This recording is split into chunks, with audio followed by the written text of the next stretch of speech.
Vocabulary জানার ক্ষেত্রে আমাদের অনেক ক্ষেত্রে অনেকের ভয় থাকে, যে কারণ অনেকে বলে মনে থাকে না, অনেকে বলে যে এত পড়ি যে মনে থাকে না। আসলে বিষয়টা হচ্ছে কি যে ভোকাবুলারি আমরা ছাড়তেও পারি না আবার রাখতেও পারি না, এরকম একটা অবস্থা। যেমন ধরেন আমরা যতই পড়ি যদি একটা প্র্যাকটিসে না থাকে ওটা মনে থাকে না। আবার ফির কিছু কিছু জিনিস আছে যে এটা না দিয়েও কিছু হয় না। যেমন ধরেন আপনার অ্যাডমিশনের ক্ষেত্রে বা চাকরির প্রিলি থেকে শুরু করে রিটেনের অনেক ক্ষেত্রে এটা লাগে। যেমন ধরেন আপনি যখন স্পোকেন শিখবেন বা আপনি যখন ইংলিশে একটু কথা বলার ট্রাই করবেন বা যখন কনভারসেশনে যাবেন তখন দেখা যাচ্ছে আপনাদের শব্দের ঘাটতি। বলতে গিয়ে আমরা কেন শব্দ পাই না, আমরা যখন ইংলিশে কথা বলতে চাই তখন দেখা যাচ্ছে আমাদের শব্দ ঘাটতি থাকে, আমরা শব্দ খুঁজে পাই না, এরকম শুরু হয়ে যায়, তাই না? এই সমস্যাটা দূর করার জন্য একটাই সলিউশন, সেটা হলো কি ভোকাবুলারির ভান্ডার আপনার কাছে যত বড় হবে তত আপনার জন্য ভালো হবে। সেটা স্পোকেনের ক্ষেত্রে হোক বা অ্যাডমিশনের ক্ষেত্রে হোক বা চাকরির প্রিলি বা প্রস্তুতির ক্ষেত্রেই হোক, সব ক্ষেত্রেই ভোকাবুলারিটা লাগে।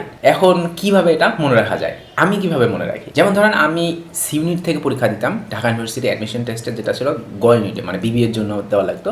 তখন দেখা যেত যে এই জিনিসটা মানে ভোকাবুলারি একদম ম্যান্ডেটরি হয়ে যেত, কারণ ইংলিশে ভোকাবুলারি থেকে অনেক 5, 6টা 10টা এরকম প্রশ্ন থাকতো আর কি। তো এখন দেখা যাচ্ছে আমার বাধ্য হয়েই ভোকাবুলারি পড়া লাগছিল।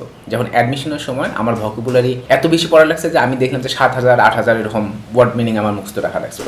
এটা সিরিয়াস। তো অ্যাডমিশনের সময় দেখা যাচ্ছে যে আবু বকর ভাইয়ের অ্যাড্রেট নামে একটা বই ছিল আর কি সি ইউনিটের জন্য। আমি ওই বইটা পড়তাম, ওই বইটা এমন ছিল যে পুরোপুরি মুখস্থ ছিল। ওইখানে ওয়ার্ড মিনিং যা ছিল মোটামুটি সব মুখস্থ ছিল আমার। শুধু ওয়ার্ড মিনিংয়ের চ্যাপ্টারটাই না, অ্যানালজির একটা চ্যাপ্টার ছিল, ওইখানে অ্যানালজির যে আরও সাবপার্ট ছিল, মানে ওইখানে সব শব্দার্থগুলো দেওয়া থাকতো। ওগুলো আমার পুরো মুখস্থ ছিল, এমন মুখস্থ ছিল যে একদম ঠোঁটস্থ টাইপের ছিল। তো দেখা যাচ্ছে ওই বইয়ে যত ওয়ার্ড মিনিং ছিল প্রায় 70% 80% আমার মুখস্থ ছিল। আমি ওই মুখস্থগুলো কেমনে করতাম, বাধ্য হয়ে করা লাগতো, কারণ আমার টার্গেট ছিল যে ঢাকা ইউনিভার্সিটিতেই আমার চান্স পাওয়ার লাগবে, তাও ঢাকা ইউনিভার্সিটিতে বিবিএতে ফিনান্স সাবজেক্টটা পাওয়ার লাগবে। এই যে একটা চেষ্টা, এর জন্য দেখা যাচ্ছে আমার বাধ্য হয়ে ওই বইটা মুখস্থ করতে হয়েছিল, ওই ওয়ার্ড মিনিংগুলো। আমি কীভাবে করতাম, যেমন ধরেন আমি পড়ে যেতাম একটা জিনিস বারবার পড়ে যেতাম, কারণ ওই বইটাতে ওয়ার্ড মিনিং দেওয়া ছিল, মান দেওয়া ছিল, প্লাস সাথে সিনোনিম দেওয়া ছিল। দেখা যাচ্ছে আমি সাথে এত বেশি পড়ে গেছিলাম যে একটা ওয়ার্ড বলে ওটার সাথে সিনোনিম কী কী ছিল সবগুলো আমি বলে দিতাম। এখন সিনোনিম জানার একটা বিষয় হলো যে একটা ওয়ার্ড মানে এটা অল্টারনেটিভভাবে কী ব্যবহার করা যায়। যেমন মাঝে মধ্যে বিসিএস এর রিটেনের ক্ষেত্রে এরকম থাকে যে একটা শব্দ দেওয়া থাকে, বলে যে এটা সিনোনিম বের করো বা অ্যান্টোনিম বের করে ওটা হচ্ছে সেন্টেন্স মেক করো। তো ওই ক্ষেত্রে দেখা যাচ্ছে যে এটা সুবিধা পাওয়ার কথা। আর বিভিন্ন ক্ষেত্রে অ্যাডমিশনের সময় কিন্তু এরকম থাকতো যে একটা শব্দ দেওয়া থাকতো, এটা বলতে এটা সিনোনিম কি, নিচের কোনটা এটা সিনোনিম বা নিচের কোনটা এটা অ্যান্টোনিম। তো আমি দেখা যাচ্ছে যে যখন আমি কোনো একটা শব্দ বলতাম তখন সাথে সাথে তার সিনোনিম বা অ্যান্টোনিম এই শব্দগুলো একদম মুখস্থ করে ফেলতাম। ওখানে তো সিরিয়ালে দেওয়া থাকতো যে এটার পরে এটা আমি ওইভাবেই মুখস্থ করা শুরু করলাম। এখন বলবে যে মুখস্থ করলে তো মনে থাকে না। আমি কি করতাম, একটা জিনিস যেহেতু বারবার পড়তাম, রোজ পড়ার চেষ্টা করতাম, এই জন্য দেখা থাকতো মনে থাকতো। এটা সবারই মনে থাকে না, কিন্তু এখন যদি প্র্যাকটিসে, আমি ওটা পড়ছিলাম অনেক আগে, যদিও মাঝে মধ্যে চাকরির প্রস্তুতির জন্য আমি মাঝে মধ্যে একটু রিভিশন দিতাম বা একটু চোখ বুলাইতাম, তারপর দেখতাম যে অনেক কিছু আমি ভুলে গেছি, কারণ ওই যে প্র্যাকটিসে নাই বা আমি নর্মালি দেখি না, বা অনার্স মাস্টার্স করার সময় তো ওই বইটা আমি কখনো শুয়েও দেখিনি, তাই না? ওই বইটা আমার ছিল, ইভেন চাকরি প্রস্তুতির সময় ছিল, এটা এখন আমার কাছে নাই, ঢাকাতে আছে। এই যে মানে বারবার দেখতে আপনার মনে না থাকলেও আপনার ওই লেখাটা আপনার ব্রেনে সেট হয়ে যাবে। তো ওই রকমভাবে দেখা যায় তো আমার মনে আসতো আর কি, মানে ওই বইয়ের কোন জায়গায় কোন লেখাটা কীরকম ওটা মনে হয়ে যায়। এটা বললাম কি বারবার পড়ার কোনো বিকল্প নাই। তারপর নেক্সট কী হইতো যে আমি মাঝে মধ্যে কী করতাম, যে ইংলিশ পত্রিকা বলেন, এটা মাঝে মাঝে আপনি করতে পারেন। যেমন ধরেন ইংলিশ পত্রিকা পড়তে গেলেন, ওখানে তো সব ওয়ার্ডই আপনার মুখস্থ করা লাগবে না, তাই না? কিছু স্পেসিফিক ওয়ার্ড আছে যেগুলো হচ্ছে আপনার জানা দরকার। তো ওইটা যদি আপনি আলাদাভাবে যদি কোনো খাতায় বা কোনো ফ্ল্যাশ কার্ডে যদি লিখে রাখেন, পরবর্তীতে দেখা যাচ্ছে ওটা বারবার একটু দেখলে ওটাও চলে আসে। এখন কোনো একটা লাইন যদি থাকে, ওই লাইনে তো সব ওয়ার্ড আপনার মুখস্থ করা লাগবে না, তাই না? নর্মাল ওয়ার্ড কাম, গো, তারপর হচ্ছে বিকেম, এগুলো যা আছে এগুলো তো আপনি মানে জানেন, তাই না? এগুলো তো জানা দরকার নেই। এখন ওখানে যদি থাকে অন্য টাইপের একটা ওয়ার্ড সোফিস্টিকেটেড, এখন সোফিস্টিকেটেড মানে কি, তাই না? এখন এই সোফিস্টিকেটেড ওয়ার্ডটা যদি আপনার কাছে কঠিন মনে হয়, তখন দেখা যাচ্ছে ওটা আপনি হচ্ছে মিনিংটা একটা খাতায় লিখে রাখতে পারেন, আর ওটা বারবার চোখ বুলালে দেখা যাবে ওটা আপনার মাথায় মানে গেঁথে গেছে বলতে গেলে। এখন আপনি হয়তো মনে করবেন যে আমি কি এখন প্রতিদিনই ইংলিশ নিউজ পেপার, আমি অনেকে দেখি যে এত বেশি ডেডিকেশন দেখায় যে একটা ইংলিশ পত্রিকা, একটা ডেইলি স্টার পত্রিকা কিনে নিয়ে আসে, তারপর ওইটা প্রতিটা পেজে কতগুলো শব্দ আছে এরকম করে। ওটা আসলে একটা বাড়তি প্রেশার তৈরি করে আপনাকে, এমন যে হবে যে এখন ওই পত্রিকায় কতগুলো ওয়ার্ড আছে আপনি পারেন না, ওটাই করা লাগবে, এটা দেখা যাচ্ছে একটা মিশন হয়ে যায়। তখন দেখা যাচ্ছে আমরা ওই যে 2-1 দিন মানে এফোর্ট দিয়ে পরে আর ওইটা করি না, কারণ কি হচ্ছে একটা ফ্রিকশন ইফেক্ট টাইপের একটা কথা আছে যে আমরা প্রথম দিকে এত বেশি এনার্জি লস করে ফেলি যে পরবর্তীতে আর ওই কাজটা করার এনার্জি পাই না। সো এত বেশি হার্ড হওয়া দরকার নেই। আস্তে আস্তে আপনি যখন যেখানে যে আর্টিকেলে পারেন, সেটা ফেসবুকে হোক বা নিউজ পেপারে হোক বা অন্য কোনো ওয়েবসাইটে হোক, আপনি যখন পারেন কঠিন ওয়ার্ডটা জাস্ট কোনো একটা খাতায় বা কোনো ফ্ল্যাশ কার্ডে লিখে নেবেন। অনেকে ফ্ল্যাশ কার্ডটা ইউজ ইউজ করে, ফ্ল্যাশ কার্ডটা কি একটা পেজে হয়তো 5টা শব্দ রাখে, ওইটা ওইরকম করে বেশি রাখে না, 5টা শব্দ রাখে। এখন ওই 5টা শব্দ বারবার আপনি নিচে হয়তো পকেটে রাখতে পারেন, ব্যাগে রাখতে পারেন, হয়তো জ্যামে বসে আছেন বা কোথাও যাচ্ছে বা কোথাও বসে আছেন, তখন দেখা যাচ্ছে ফ্ল্যাশ কার্ডটা ইয়ে করে আপনি ওটা মুখস্থ করে ফেলতে পারেন। এখন ফ্ল্যাশ কার্ডটা ওটাও হতে পারে বা মোবাইলের নোটস আছে না, ওখানেও আপনি লিখে রাখতে পারেন, যাতে করে 5টা করে রাখবেন, যাতে করে ওই মিনিমাম ওই 5টা যাতে আপনার মনে থাকে। 5টার বেশি রাখলে একটু যদি খুব বেশি রাখেন তাহলে দেখা যাচ্ছে যে আপনার মাথা জগ খুচুরি হয়ে যাবে, এত কিছু মনে থাকবে না। 5টা করে রাখলে দেখা যায় যে যখন চোখ বুলাবেন তখন এটা মাথার মধ্যে সেট হতে একটু ইজি হয়, মানে মাথা নিতে পারে, এত বেশি প্রেশার দিয়ে না। এখন আমি যদি বলি যে আমি অ্যাডমিশনের সময় 7-8 হাজার ওয়ার্ড মুখস্থ করছিলাম, একটা বইয়ে যত ওয়ার্ড মিনিং আছে সব মুখস্থ করছিলাম, এরকম তো হবে না। ওটা এক্সট্রিম একটা পর্যায়ে ছিল, ওটা আমার জন্য দরকার ছিল, আমি করছিলাম, কিন্তু এখন তো ওইভাবে হবে না।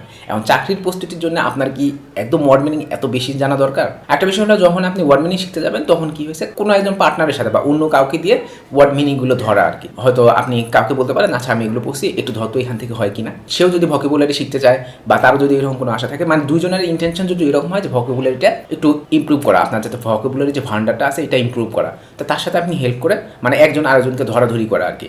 যেমন ধরেন আমার মনে আছে অ্যাডমিশনের সময় হচ্ছে যখন আমি এক ফ্রেন্ডকে বলছিলাম যে এখান থেকে ধর দেখি, তো ও আমায় জিজ্ঞেস করছিল পেরিল মানে কি। তো পেরিল মানে আমি পারি নাই, তো ও আমায় খুব বেশি মানে অ্যাডমিশন দিতে আসছে, পেরিল মানে কি এটাই পারে না, এই কয়টা শব্দ এটাই পারে না, আবার দিতে আসছি অ্যাডমিশন। এই টাইপের আরও কিছু কথা শুনে হচ্ছে আমার খুবই খারাপ লাগছিল, যে তখন থেকে এই যে পেরিল মানে যে বিপদ, পেরিলাস মানে বিপজ্জনক, এরকম টাইপের কিছু কথাবার্তা বা আমার এখনও এরকম মনে আছে। তো এইভাবেও আপনি মনে রাখতে পারেন যে কারোর সাথে কথা বলে দেখা যাচ্ছে ওখান থেকেও কিছু কিছু জিনিস আপনার মাথায় সেট হয়ে যাবে অটোমেটিক্যালি, আপনার হয়তো পড়াও লাগবে না। তো যদি গ্রুপ স্টাডি যেটাকে বলে, এখন আপনি যদি সিরিয়াসলি ওইভাবে গ্রুপ স্টাডি করতে পারেন তাহলে এটা আপনার জন্য ভালো হয় আর কি, ওয়ার্ড মিনিং শেখার জন্য আর কি।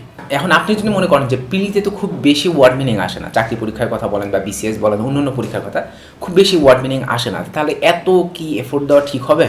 এখন কথা হলো যদি আপনি প্রিলির কথা চিন্তা করেন শুধু, আপনার এত এফোর্ট দেওয়ার দরকার নেই। মানে এফোর্ট কেন দেবেন না? কারণ দেখা যাচ্ছে যে 2-3টা আসে সেটা রিপিটেড কোশ্চেন থাকে, যেমন ওই যে আউট অ্যান্ড আউট, এটা মানে কি থ্রো দি, এটা যদি একটা ফ্রেজ, অনেক ওয়ার্ড আছে যেটা বিভিন্ন পরীক্ষায় বারবার রিপিট হয়। যদি কোনো একটা জব সলিউশন বা কোনো ইংলিশের বই যদি থাকে, মাস্টার্স বা কম্পিটিটিভ এক্সাম আর কি আছে না, তো ওই বইগুলো যদি আপনি বিগত বছরের কোশ্চেনগুলো যদি সব সলভ করেন তাহলে দেখা যাচ্ছে যে প্রিলির সমস্যাটা যেটা প্রিলি পার করতে পারবে। কিন্তু একটা বিষয় হলো যখন আপনি যদি বিসিএস দিতে চান তাহলে বিসিএস এর রিটেনের ক্ষেত্রে আপনার একটা সমস্যা তৈরি হতে পারে। যেমন ধরুন বিসিএস এর ওয়ার্ড মিনিং অনেকগুলো থাকে, যেমন 10টা শব্দ থাকে, ওটার ওয়ার্ড মিনিং করতে হয়, তারপর 10টা শব্দ থাকে ওগুলো সেন্টেন্স মেক করতে হয়, কিছু 5টা শব্দ দিয়ে বলে এটা অ্যান্টোনিম করেন বা সিনোনিম করে তারপর ওটা সেন্টেন্স মেক করেন। মানে এরকম করে দেখা যাচ্ছে রিটেনে দেখা যাচ্ছে খুব অল্প সময়ে হয়তো আপনার হচ্ছে অনেকগুলো মার্ক চলে আসে। এখন 5টা শব্দ বলে অ্যান্টোনিম করে 5টা সেন্টেন্স মেক করেন, ওটা করতে কতক্ষণ লাগবে? আপনার 5-6 মিনিট বা ধরেন 10 মিনিটই লাগে, 10 মিনিটে দেখা যাচ্ছে আপনার 10 মার্ক চলে আসতেছে। বা আরও কিছু জিনিস আছে যেগুলো খুব কম সময়ের মধ্যে আপনি হচ্ছে অনেক মার্ক এটা তোলা যায় আর কি, যদি আপনার ওয়ার্ড মিনিংটা খুব ভালো থাকে।